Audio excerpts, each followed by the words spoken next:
Hello, everyone. Welcome to the July 30th Community and Provider Forum. I'm Winslow Woodland, and I just learned that I was on mute. So I'm sitting in for Director Andrew Reese. I'd like to begin, as per usual, sharing our slide presentation to talk to you about where we are with our COVID data. Thankfully, for the month of July, we have not had any increases in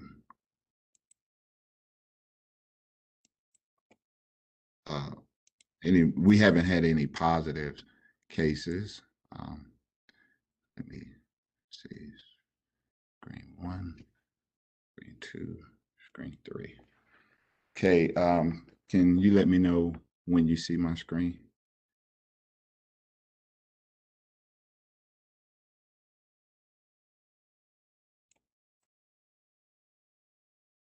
We can see it. All right, thank you. Let me just find my buttons here. Okay, let's see, screen two. I have a greater appreciation for what Director Reese had to go through every week to share with you these data. Because it is, okay. I'm going to try. Okay.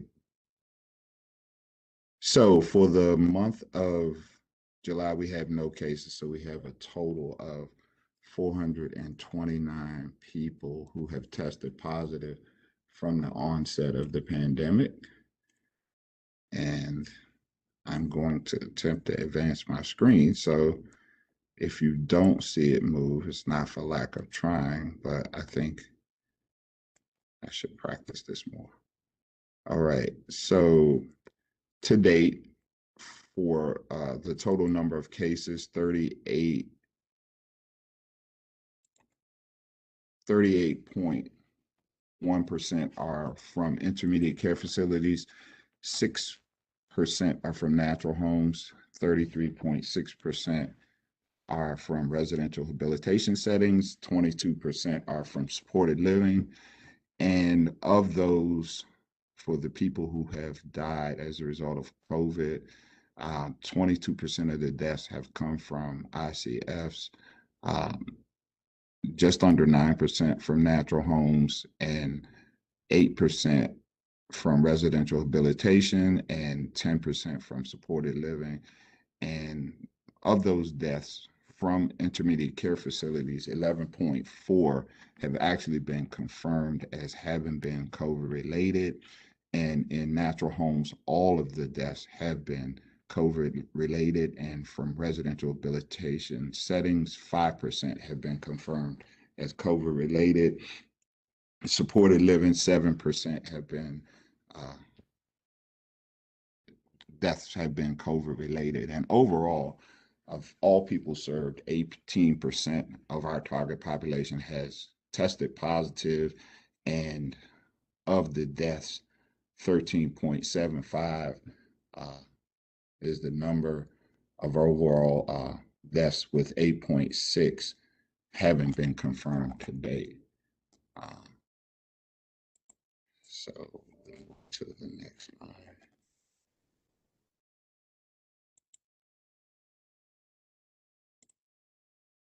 And in terms of placement, we have not had any positive cases in ICFs, ResHabs, supported living, or natural homes in the months of May, June, or July.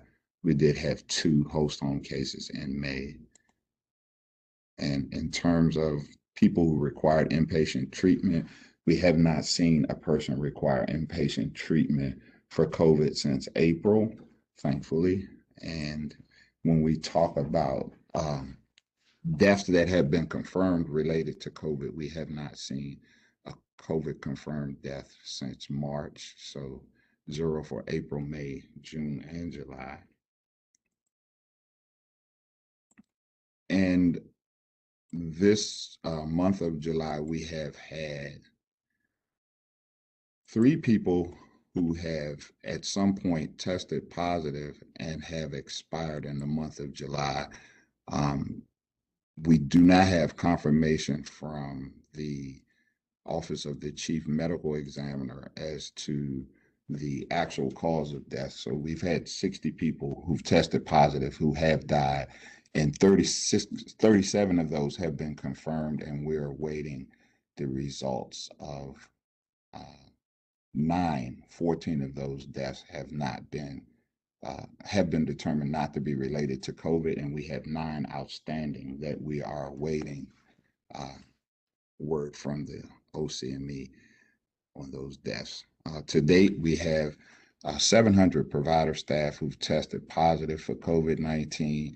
51 of those have worked for more than one provider, and 10, unfortunately, have died from COVID-19.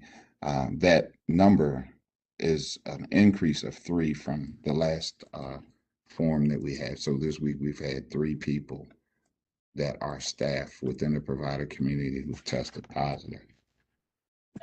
Winslow, the slides aren't advancing. Oh, gee. Okay.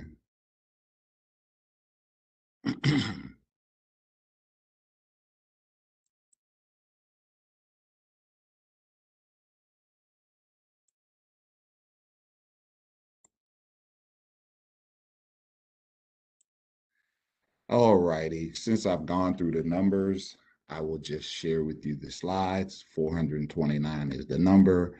They are 0 visible positive now. cases. I'm sorry? They are visible now. Thanks, Mark. I'll just share the slides since I've already gone through the data. Thankfully, again, as I said, we haven't seen a positive case in quite some time. And we have not seen people require inpatient hospitalization in quite some time. And then, as I stated, we have had a total of 60 people who have died and have had a positive COVID test at some point. And we've had to date 37 people of that 60 have been confirmed as having died as a result of the virus. And we have 14 who have died from causes other than COVID, and we're awaiting word on 9. There's your 37 and the distribution. As you see, April was our worst month, and April of this year we've had 0. So kind of turned the corner. Again, 700 staff, up from 697 from last week. 51 work for more than one provider, and 10 unfortunately have expired. And here we have the distribution of vaccination by people supported by DDA. We have 75% of our people who have been vaccinated, and I did not change this date, but this should read 729. Sorry, that should read 729. And of people living in host homes, 75%. I'm hearing an echo, but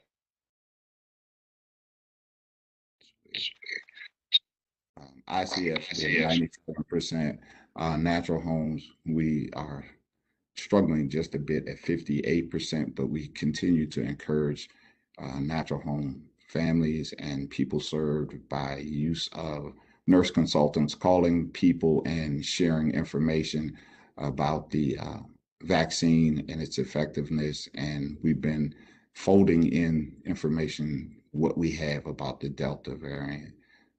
Residential habilitation, we're at 95%, supported living at 83%, and of provider staff, we are at 68.6% have been vaccinated, thanks to the effort of incentives provided by many of the providers, as well as education provided by DDS and provider agencies working, and many of those have targeted their education around the fears that they have surveyed in terms of staff sharing what their hesitancy is. So, with that, I will stop sharing, and then we will move right into. I have Donald Clark as a presenter today, and Donald's going to share with you some updates on our technology for Thank people you, survey. Thank you. Can I have sharing rights, please?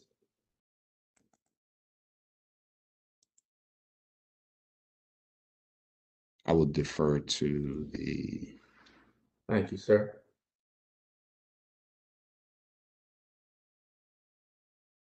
Okay. Before you go down that road, Carol Grigsby asked if you could repeat staff vaccination current rates because the screen went by very quickly. Oh, for provider staff, the number is 68.6%.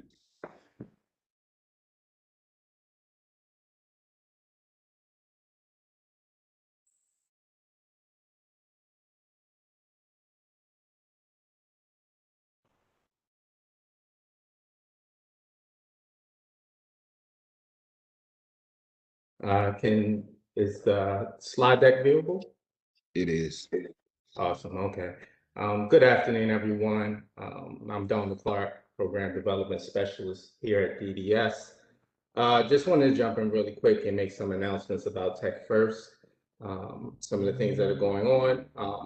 Most importantly, I just wanted to start out, and I think it's fair, being that I'm speaking about Shift, that I give a quick explanation of what Shift is, and when I'm speaking to the provider, what that means for the providers. Shift is a enabling technology training curriculum where we actually awarded 17 of our providers the opportunity to participate in this training. What that means is that upon the completion of the training, they will be considered a accredited technology first organization. This will give our 17 providers from the ground up, entry level, mid level to leadership, best practices on how to effectively support someone with implementing technology as a natural support, whether it's to achieve outcomes or increase or promote independence. So with that being said, I wanted to give a high level, but through this announcement, I also wanted to speak directly to those participating providers, which it is currently 17 providers. We are aiming, the target date is for September the 30th, 2021, for these 17 providers to complete the curriculum and move forward with accreditation. It's a very critical role internally with each provider known as the power user. That is the internal admin staff who will track learners, communicate with myself and the Shift team on progress.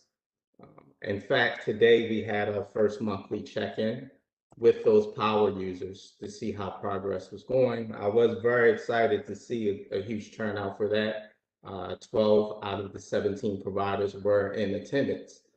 However, we also are setting dates for progress reports to be submitted to us to monitor learners' progress. And the first date was actually July the 21st.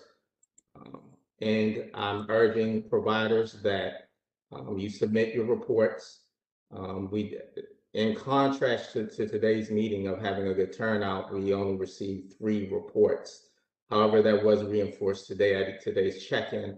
But again, a reminder that your agreement with us as far as awarding you this opportunity to participate in this training in, the pivotal role of the power user and your requirements to stay on course to meet that September 30th target date. What I'll do is I'll drop in the chat the link to the slide deck so you have it as a reference point on whom to contact and for what. I just want to reinforce again to the providers and also the community, what is the value of our providers going through shifts training. What does it mean for the future for these providers? Number one, nationally, the service delivery model, I won't say is completely being replaced, but it's changing and being modified. And this gives those providers the opportunity to be ahead of that curve locally here in the district, as far as having the best practices, knowing how to match people to tech, knowing how to effectively implement, provide ongoing supports, all those things that are very important to be provided in a person-centered manner. In addition to the traditional ways we have known for so long on how to provide services and supports, they'll still be here, but there is an overall shift nationally on looking at tech as an actual support to deliver services as well. Second, it enhances your staff skill set. This is a new way for people to become comfortable with tech and how to support people with using it. And that will really enhance your staff skill set. Last, our goal here at DDS, and I tread lightly with this statement because I think through the experience we've gone through together with pursuing changes, we should tread lightly, is that we do aim to increase the pool of assistive technology providers. How we aim to do that is to ensure that any accredited shift organization who goes through that training is acknowledged in the future as an assistive technology provider, which will in turn increase our pool of providers people can go to, work with, explore the possibilities, discuss their preferences as it relates to technology, and assist them with matching and training around it. So this is the opportunity to make that skill set grow amongst our provider network, and that to be a support service to the people we support. In addition to Shift, I just wanted to share with everyone on this call today that we launched the Tech First web series in March. It is coming to an end. It was a 10-part series, just the opportunity to increase awareness amongst stakeholders about all the wonderful and most importantly, impactful tech solutions that are being used. And the last one was, I'm sorry, not the last one. Yesterday, we actually had a web series that was focused on tech solutions that empower people to advocate for themselves. We do have our last one, August the 26th, 12 to 1.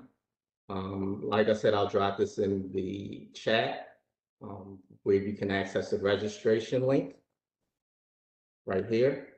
And just encourage you, I would love to loop back around with a survey, in particular for people who have had the opportunity to attend these webinars. I think this should be a mainstay in our culture. Continue learning about what's out there and what's really impactful. So just wanted to know, what are some interests in the community as far as what you want to learn about that could really make an impact in your life. Through our experience with the Tech web series, we have actually been able to build partnership amongst a lot of creators of these tech solutions. One being LEQ. This is a personal care companion. It's used for, right now, their focus is on older adults. They're actually kicking off a pilot program known as the CARE program, and they reached out to us. I have disseminated this amongst some stakeholders, and I want to make this available to you as well to see if you are aware of any potential candidates to participate in this project. Not only will you receive a free LEQ, but you'll also receive a concierge service along with it. And it's to participate in their testing out their beta version of this tech solution. So it's not a complete product, but anyone who participates in this feedback actually impacts the final product. So, you get a free device, you become an actual participating user of this to improve the tech in the future. There are some key requirements as outlined on the slide. and also in the link that's provided in the slide for you to refer to, as well as how to make a referral to participate for anyone or any potential candidate to participate in the program. As always, you can always reach out to me as well if you need someone to broker a conversation or you have additional questions about the program. I think the page on the link actually is very thorough, but I'm always here to support and see if we can, have a say in this product and the end result. So that was really it for me for this go around, but I hope to return soon. If there's any questions, I'm happy to answer them. Besides that, everyone have a great weekend. Thanks a lot, Donald. Um, just as a correction, the percentages of staff who've been vaccinated, it should be 61, and I just want to make that correction. The next up, we are going to share with you that there's a mayoral order that will be effective at 5 a.m. tomorrow, which will require all people over the age of 2 to actually be masked in the presence of other people indoors. This is very new and it is a change, but it is a result of the increased number of positive cases in and around the DMV. And with that, we are going to share with you some videos provided to us from our USAID at Georgetown, and hope you enjoy and can gain something from the videos. So I'll give it to Kurt.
We can't hear the video.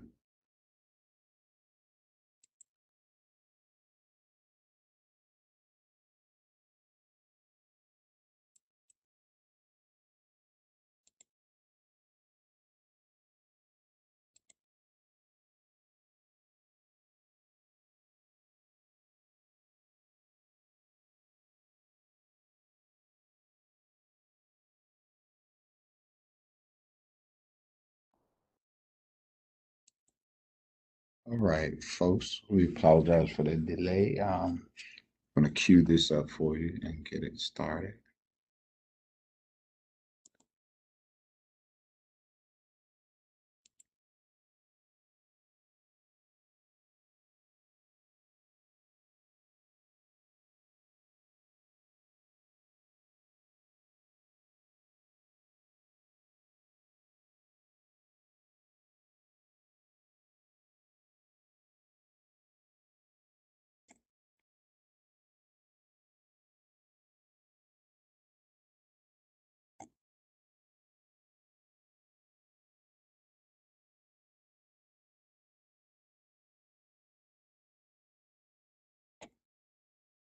So as that's being queued up, I see we have a couple of questions.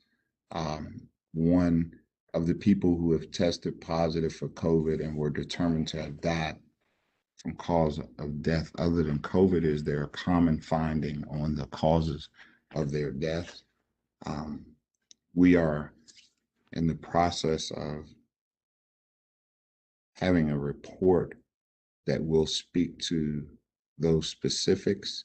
And right now, we can't definitively disclose any themes as of yet, but we'll certainly share that information once we've done or completed the analysis of those deaths.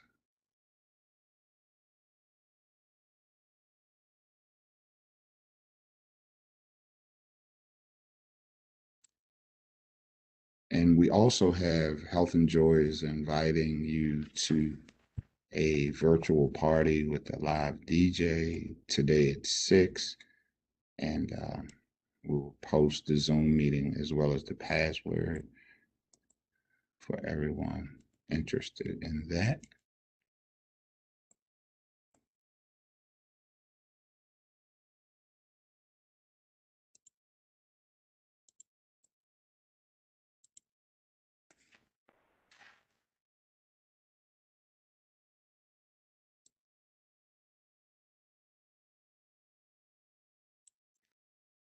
And for Donald, there's a question. I'm a new provider. Is it possible to be a part of the next technology training when it starts? Yeah, I saw that. So thank you. I wanted to clarify whether they were referring to the tech web series and those monthly webinars or the shift training. Yes, I can. If it's the tech webinar, I can send that to you. However, the shift training has already been awarded to 17 providers, and at this time, we aren't offering the opportunity to additional providers. So just want to be clear, is that the web series you're referring to or the shift training? Yes, the correct vaccination rate is 61%.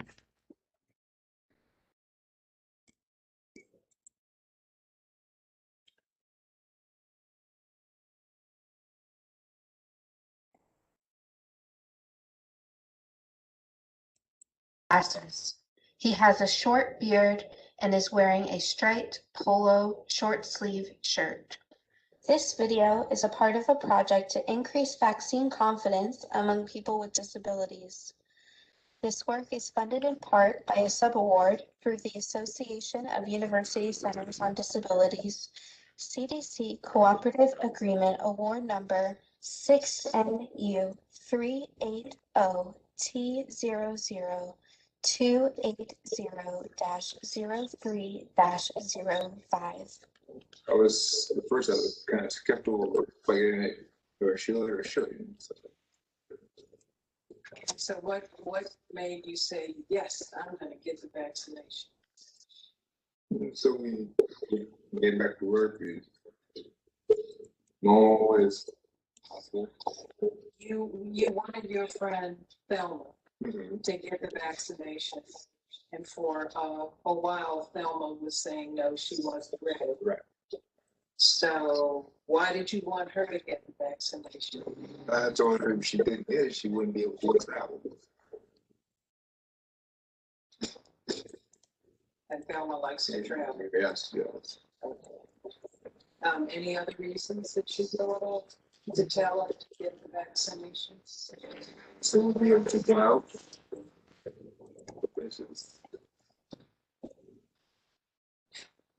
All right. What were your first thoughts when you first heard of the COVID-19 vaccine? What was going to happen if we didn't get the vaccine?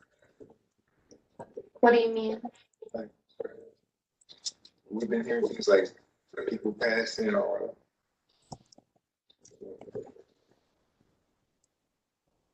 Yeah, and it was a really sad time. What advice would you give to other people who are thinking about getting the vaccine? we should try to get it. The Georgetown University Center for Excellence in Developmental Disabilities, GUSED, would like to thank James Beadle and Thelma Green. Producer, Joan Christopher. Director Videographer, Jalen Marks. Editor, Sarah Ward. Image of the GUSED logo. A silhouette of a group of adults and children walking forward and rolling in a wheelchair forward as a group.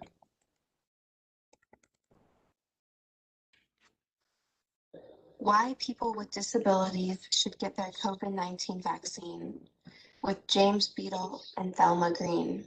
Two adults sit side by side in someone's home. James is an African American man wearing glasses. He has a short beard and is wearing a striped polo short sleeve shirt. Thelma is an African American woman wearing a tie-dye Black Lives Matter t-shirt in a power wheelchair. This video is a part of a project to increase vaccine confidence among people with disabilities. This work is funded in part by a subaward through the Association of University Centers on Disabilities, CDC Cooperative Agreement Award Number 6NU 380-280-03-05. I want to get it that first because I was scared and I didn't know what might have happened. I wasn't sure about the side effect. That's why I didn't want to do it. But James wanted me to get it, and I kept saying no. So James, why would you want Thelma to get the vaccinations? Could you actually go out? Mingle with others. And It's probably gonna be taken with.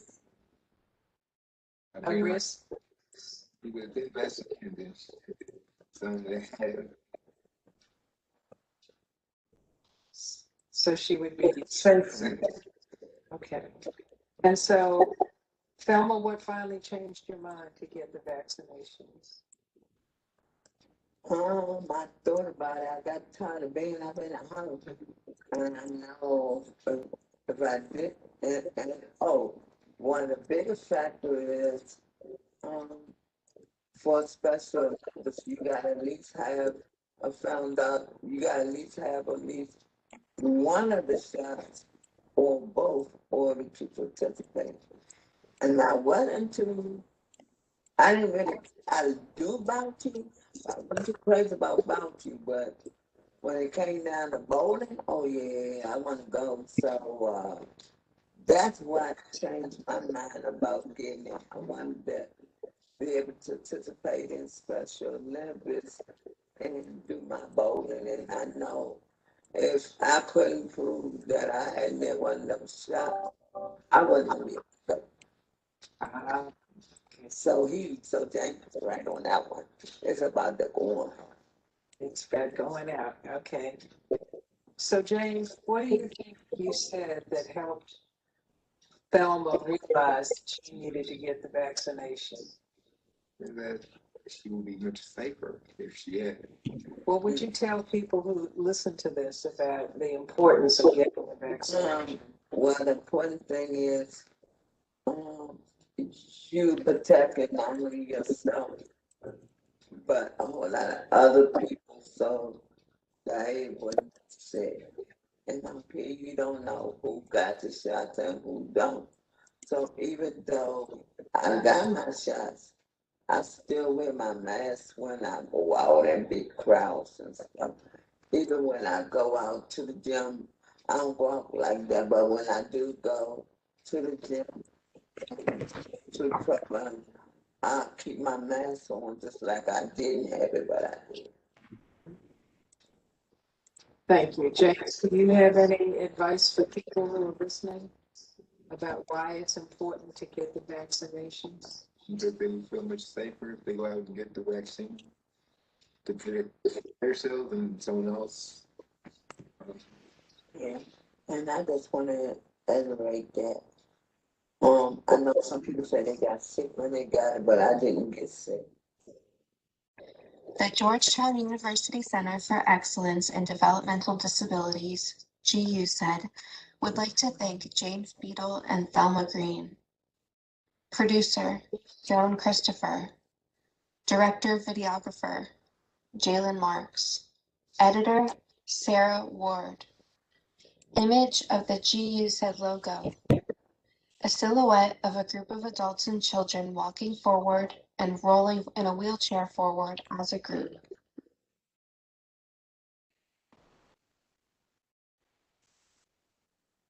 Why I got my COVID-19 vaccine after I really did not want to, with Thelma Green. Thelma is an African-American woman wearing a tie-dye Black Lives Matter t-shirt in a power wheelchair. This video is a part of a project to increase vaccine confidence among people with disabilities. This work is funded in part by a subaward through the Association of University Centers on Disabilities, CDC Cooperative Agreement Award Number 6NU 380-280-03-05. I was hesitant at first to get the COVID-19, bec- because it, I didn't know too much about it, and I've been hearing about people passing from the COVID. From getting some of the shot. Until I felt comfortable, I wasn't going to get it. I decided to get the COVID-19 vaccines because, for one, I got tired of being up in the house, and I was ready to go out. So I decided, and some of the other people that I knew that took it, they ain't get sick and they ain't die from it. So that's why I went on and got it. And for the record, I got my first shot on May 18th, my second shot on June the 8th. And it was good. I ain't had no side effects from it. The Georgetown University Center for Excellence in Developmental Disabilities, GUSED, would like to thank James Beadle and Thelma Green. Producer, Joan Christopher. Director Videographer, Jalen Marks.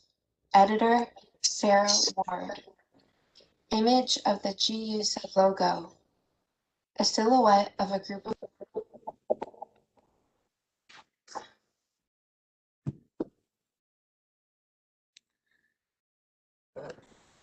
All right, thank you for those videos.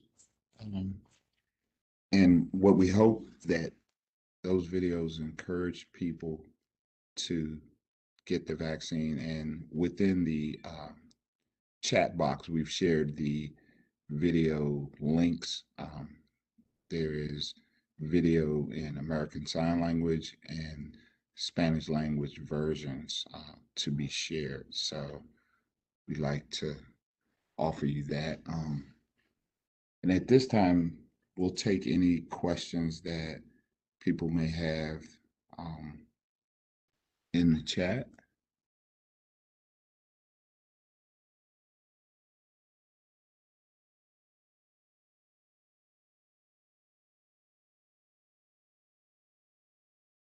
There's a question in the chat that says, as a new provider, what are the avenues that we can use to get referrals to serve our participants? I'm going to assume that the referrals are either residential and or day.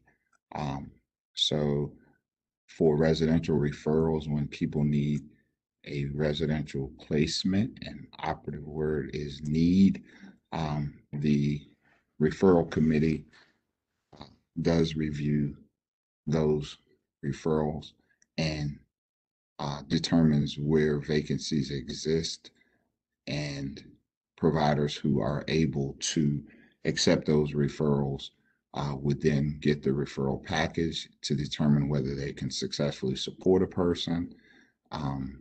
As I've stated in many settings that involve providers who are fairly new to providing residential services, it can be challenging to get a referral because we are charged with ensuring that we mind our resources. And if we have we have vacancies within our current inventory of providers, that's where we look first to determine if it's a good fit for the person.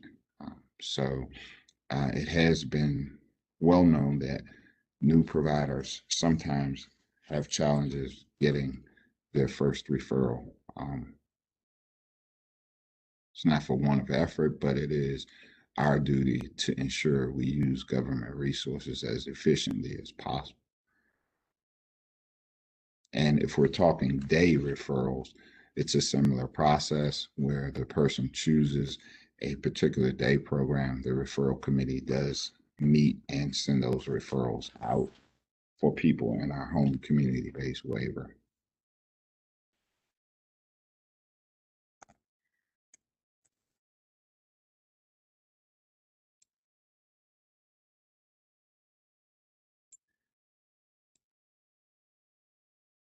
Just scrolling through to make sure we didn't bypass any questions.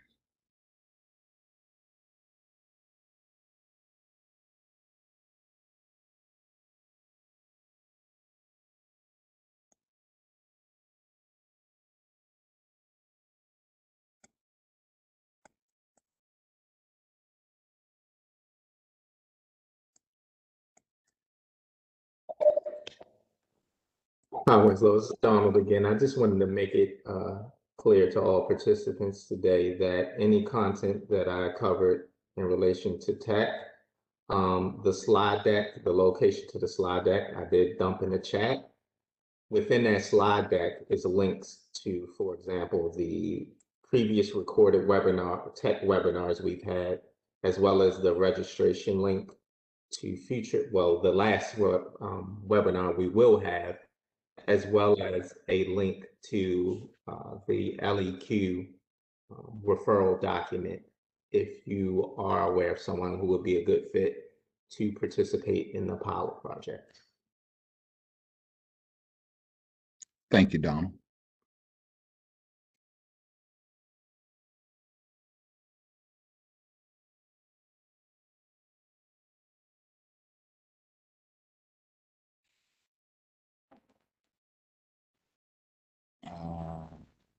Any additional questions? We have a few minutes left.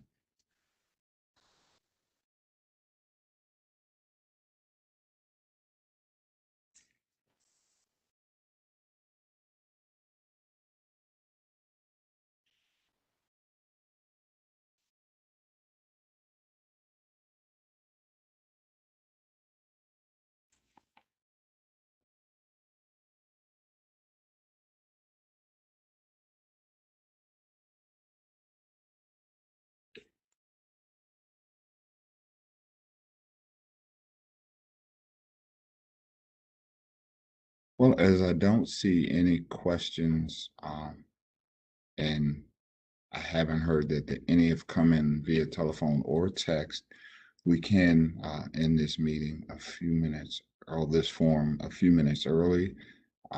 Here we go. That always prompts alphabets to end up in the checks when I start to end. But anyway, good afternoon. I've looked everywhere on the coronavirus.dc.gov website. There is nothing that speaks to the relaxation of eye protection and or face shield. Is there a written guidance on this update? Has this changed due to the new mask update? Please assist. Hopefully our colleague Nelson Vanucci is still on the line. I would ask him to share again his answer to this question.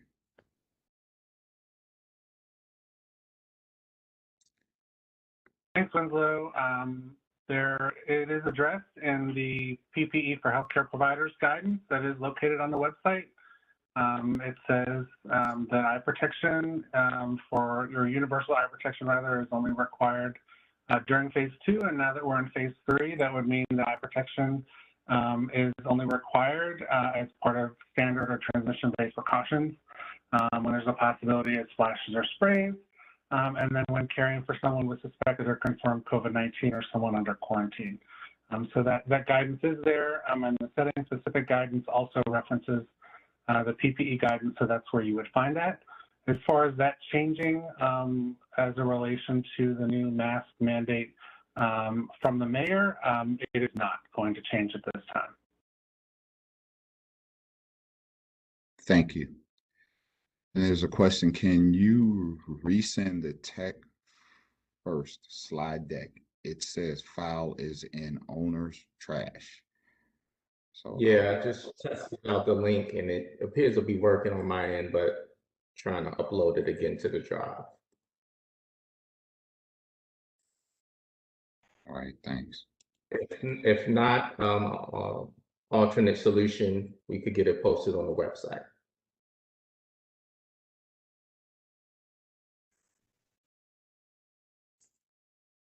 All right, we have time for a few more questions if there are.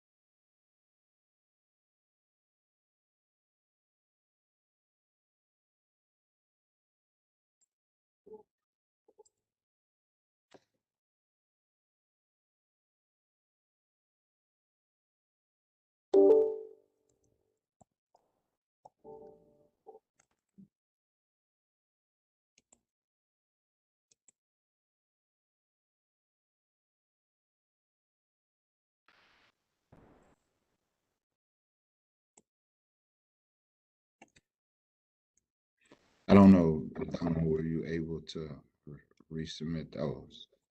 Is that it? Yeah, Okay. right there. I just dropped it in. And if not, folks, then I'll work with IT to get on our webpage so you can access it there. Donald, you may want to put your email address in there in case people have questions later. Not to put you on the spot, but I know you don't mind helping. No, not at all. Thanks for that idea, Winslow.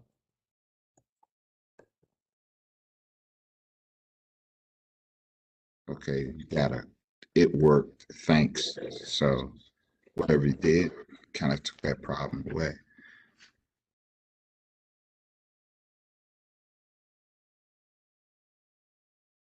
All right, well, it looks like there are no additional questions at this time. I'd like to thank everyone for tuning in and also being patient with us through our IT snafus. As always, be safe.